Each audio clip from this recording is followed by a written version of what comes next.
Hi there guys, and welcome to this week's trader video. I hope you're well and had a fantastic trading week. It was much more active than the first week of February. We did expect that after a quiet period in the markets. You often get a very active week, and that was the case last week. Many of the setups that we looked at in last week's video came to fruition and triggered, and it's great to hear so many of you took these trades and are showing not only a nice banked profit but also a nice open profit with potential for more profits to come during the next week. So really pleased that helped and gave you the focus and the clarity on what to focus on for last week, and more importantly gave you the ability to take advantage of the market moves. So I want to use this week's video to go back through those trades, talking about more specifically the entry and how they're getting on from a trading perspective. What I'm not going to do is go back through the reasons why we took the trades. That was in the blog last week, so what I would urge you to do is go back through that video and just remind yourself of the reasons why we took those trades. And it's brilliant for your belief system, brilliant for your confidence to see things before they happened and then to see how they happened afterwards as well, because that's the most important thing as traders. As I'll always say, is we have to speculate on direction before the move happens, and that's exactly what we did on last week's video. So we're going to start off with the dollar yen. We had a bias for a sell opportunity, and we're just waiting for price to come into the zone and give us a price action clue that the market wanted to move lower. It did exactly that. It took a while to do that, but eventually did. It was this zone here coming back to the 50 moving average or the horizontal level. It didn't quite come back to the horizontal level, so the resistance level used was the 50 moving average. Now the reason why we were confident to take this trade is the fact that we got a price action reversal. We got one on the Monday, however it didn't follow through on the Tuesday. It carried on going higher. However, on the Wednesday we got this lovely inside seller bar, which then followed through on the Thursday. So an entry just underneath that low, stop loss just above the resistance level, above that 50 moving average, and you've got a thoroughly efficient entry into the market. The market triggered, headed down before them responding and coming back a little bit during Thursday, but then Friday it continued to push, eventually hitting our 1% profit objective on trade 1, so that got banked. Trade 2 is still open, but the great thing about it now is it has its stop at break even. So it's a risk-free trade that's showing roughly a 1%, just shy of 1%, and it's likely to really go to this new low, this previous low just down here. So it has the potential really to go and get another 1-2% on this trade. What was also very nice about this trade is when we looked at it last week, the stochastic was around about here. It was showing hidden divergence, but what it did is it continued to give us further strength that a move lower was about to happen, because it came into overbought territory. At the point that we took it short, it was in overbought territory, which gave us further confidence the market was going to move lower. So a very efficient entry, 1% banked with another 1% on the table and the potential for another potentially 2-3%. So wonderful trade. We watched it all the way into this zone, we took advantage of it, and now we just need to manage it to the best of our abilities. So that was dollar yen. Let's have a look at dollar CAD next. Dollar CAD was a trade that actually didn't work out and actually stopped us out for both of our positions, unfortunately.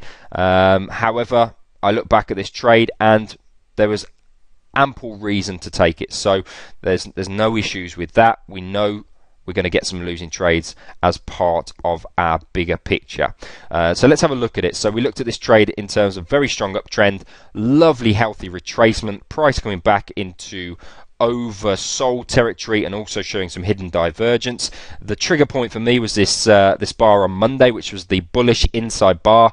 I had an entry just above the high, which triggered me in. My stop was actually just underneath the low of this low test bar here, and we triggered in, and unfortunately within a couple of days we got stopped out. So a double whammy there, unfortunately, but we hold our hands up and we say no, it was a good technical setup, so there's nothing to worry about here. I'm still bullish on this market because it's got to go a long way to break its previous low. So I'm still very bullish, and it's also now come all the way back into oversold territory. We are definitely below the 20% mark. So for me, I am still bullish on this on this currency pair.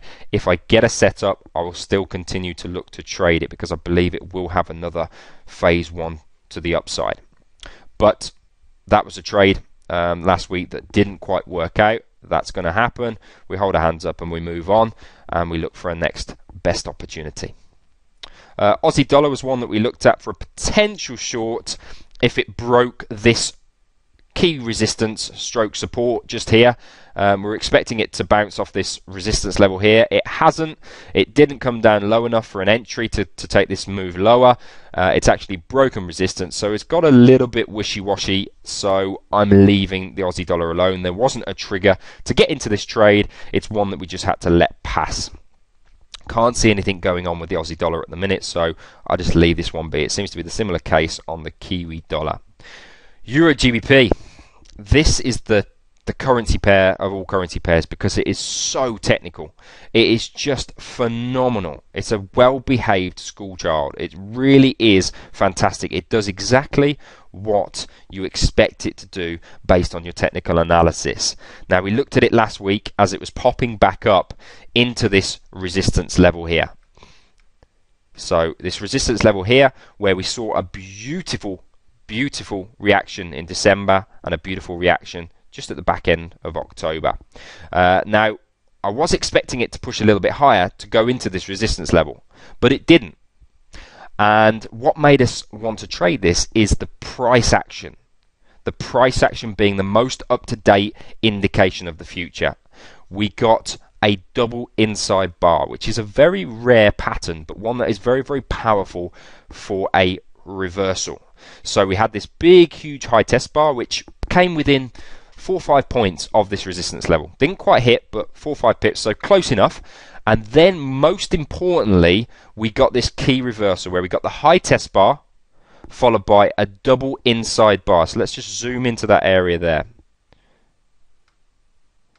So inside bar followed by another inside bar, and then eventually on the Tuesday we broke lower. So entry just underneath this inside bar with a stop just above resistance, just to give yourself that added comfort that if it did pop a little bit higher, you'd still be out of danger. So stop loss would have been just above the resistance level, giving us a very, very tight risk in comparison to the previous example. So around about, I think it was around about 60 points risk on that trade. The trade triggered and hit P1, 1% profit objective very, very quickly, and P2 is also running very, very nicely, almost at the 2% level. When this gets to the 2% level, we will then move our stop, which is currently at break even, to locking in 1% on that trade there. So it's showing 1% banked already, a couple of percent on our second position, and still running. Now, this is a trade that we can just leave to run now and manage as best as possible to try and squeeze out maybe 4 or 5% from the trade. But remember, we looked at in a couple of weeks ago, we looked at being proactive with our trading. We had that level down here for where we potentially want to consider a buy opportunity. So you've got a zone down here where we had previous support just here and also previous support just here. So we've got a bit of a zone there where we are going to consider potentially buying in this zone here. But because we're going against the overall major downtrend, we would need to see some significant divergence when it gets into this zone. So we're going to be monitoring that over the next few weeks. But for now, let's just let this position run very, very nicely into profit. It still looks very bearish because the market closed on Friday right at the bottom of the bar. So it looks like it's going to have another thrust lower to give us a little bit more profit. So manage your trade as best as possible to squeeze as much as we can from this trade. But another great example of technical trading, how powerful it is for predicting turning points in the market, and those turning points lead more often than not to very efficient returns on your investment, positive reward to risk. It means that we cover that dollar CAD trade very, very quickly and very, very comfortably. And that means that we can accommodate an element of losing trades. So that was the Euro GBP. Euro CAD, very, very fascinating. Gave us a bit of a scare. But Euro CAD, we were looking at potentially taking a buy position off this level here, which was the previous high, because we saw all of these candlesticks or these these low test bars just holding and hovering at that level there.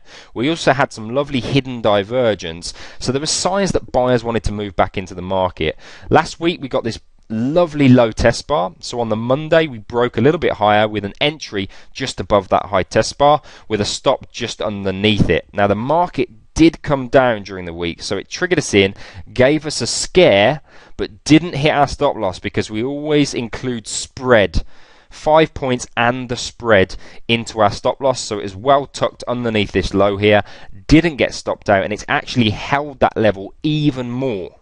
And we've also got a little bit of divergence suggesting that the market still wants to go higher. We are showing a slight loss on this trade, but it's near enough around break even, looking like it could potentially have another strong move up. It's a bullish inside bar, so potentially the market is going to head higher, but I don't need to do anything at this stage because the trades are on. It's either going to stop me out or it's going to rally and head up higher, so I don't really need to do anything until the market opens on Sunday and starts to give me an indication of what it wants to do next. So if you're in that trade, don't worry, don't panic, leave it be. You've got your stop loss on, you've got your target on P1, and P2 is one to watch during the next 4 or 5 days.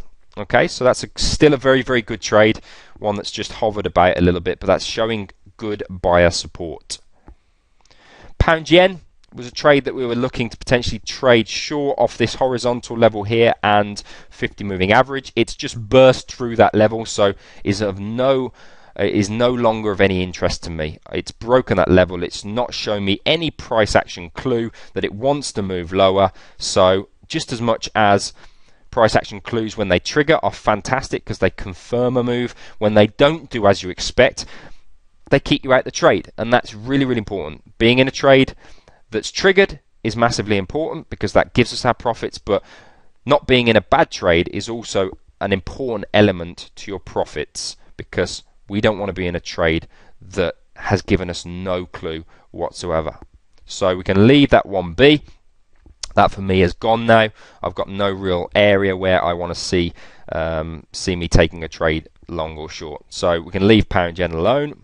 Pound CAD was the trade for me, trade of the week. It was absolutely beautiful. How it came in a similar vein to the Euro CAD. It came back down to this previous level of resistance, finally get support.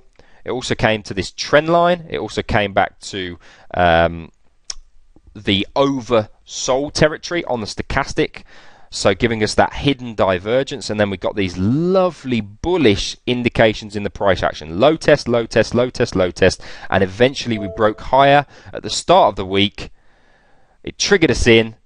The market very, very quickly hit the 1% level, so our first position, our first trade hit target, and our stop on position 2 is moved to break even and is showing a just over a 1% profit as well. And this looks very bullish still. It was a Friday, finished as a bullish outside bar. It looks like it's quite comfortably going to hit the 2% level and potentially go even higher. So again, we just leave this one be. Lots of profits on this trade here. We don't want to come out too early because the market is still looking very, very bullish. When we get up to this level here, we'll then start to trail our stop to lock into some further profits.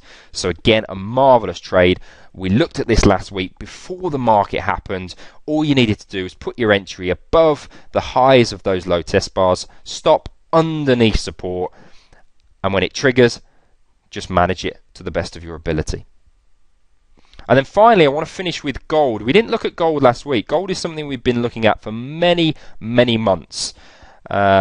All the way back to December when the market actually gave us the opportunity to enter. So you can go back through previous blogs and you can learn about why we were so bullish on this, the ABCD pattern, the level of previous support, the stochastic divergence, the bullish price action, loads and loads of reasons. There was also a seasonal bias to the long opportunity on gold as well. So it's a great trade because it's one that shows us that you actually sometimes have to sit on a trade for quite a while before you are given the really nice returns. Because here was our entry, this blue line here, original entry, stop loss was underneath support, around about 350 points of risk on the trade. So it hit P1, 1% very quickly, but then just stagnated for a long time, almost 3-4 weeks, but really didn't break any lower, so gave us no concerns. So all we had to say to ourselves is we just have to sit on this because it's holding, just give it time to realize its potential. So we gave it time. It then broke through last week to hit 2% and is almost at 3%. So we've locked in another 1% by trailing our stop on position 2 from its original, from break even to now locking in 1%. It's gone to almost 3%. If it gets there, I will then move my stop to 2% to lock in a bit more profit. So this trade has been on for almost 2 months now, but that's absolutely fine because it's netted almost 1,000 pips. So that's absolutely phenomenal. So when you have the ability to spot these key turning points, more often than not you're getting 2-3%, but on odd occasions you get markets that just go and go and go, because we're almost at 3%, but what's to say it can't go any further because it's been in a humongous downtrend. So if this is the bottom of the market, this potentially could rally for several months. Who knows? But it means that we just have to be disciplined to follow our rules and let trades breathe and not jump out of them too quickly because we're seeing a nice profit on the table. We want to get as much as possible from every trade we take. Okay, so that wraps up the trades from last week.